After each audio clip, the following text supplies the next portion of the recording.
On April 27, 2011, a deadly F4 tornado swept through Pleasant Grove, showing no mercy. The sound I heard had the rhythm of a locomotive, combined with the roar of a jumbo jet and low growl of an angry animal. I was praying and crying at the same time.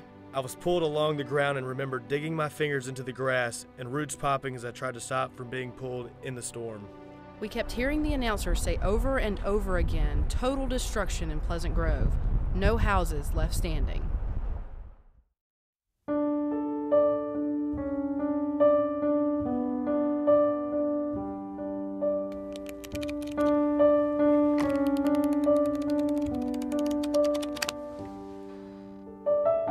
Good, bad, or ugly, we had a story to tell. It was the history of our town, and we had made it through. About 800 houses were destroyed and nearly 12 lives lost in the storm-ravaged community that Pleasant Grove native Katrina Coker still calls home.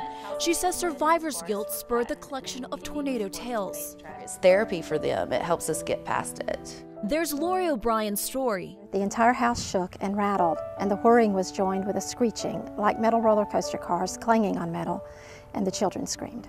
O'Brien and her grandchildren emerged from the basement to find the house reduced to rubble and fires burning throughout the neighborhood. It was deadly, and it just devastated everything around us, and for so many of us to be physically unharmed, I just thought that was miraculous. I ran up this road. Iraq veteran Michael McCarroll's story reads like an odyssey. It sounded as if mortars were going off just feet from us as we ran across that road. I never imagined what I was walking into when I left. You know, my main goal was to try to get to my in-laws. He strayed in his journey, helping the wounded and stumbling upon this seemingly unfamiliar street. These were stairs where this little plant is. I didn't know what I was coming in. I didn't know that when I heard that there were kids trapped, I didn't know. The trapped people were his friends, including Carrie Lowell, the mother of a 7-week-old baby who died protecting him.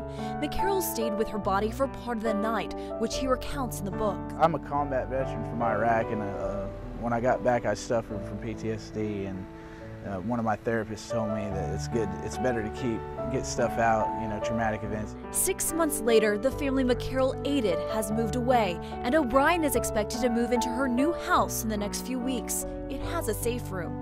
I had to have something. When I told him, I said, you just need to make sure I have a place to go when there's a storm. Storm or no storm, the survivors and their children will never forget their stories of tragedy. I won't take it off. I've got another one.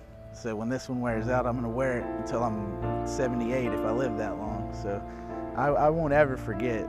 And triumph.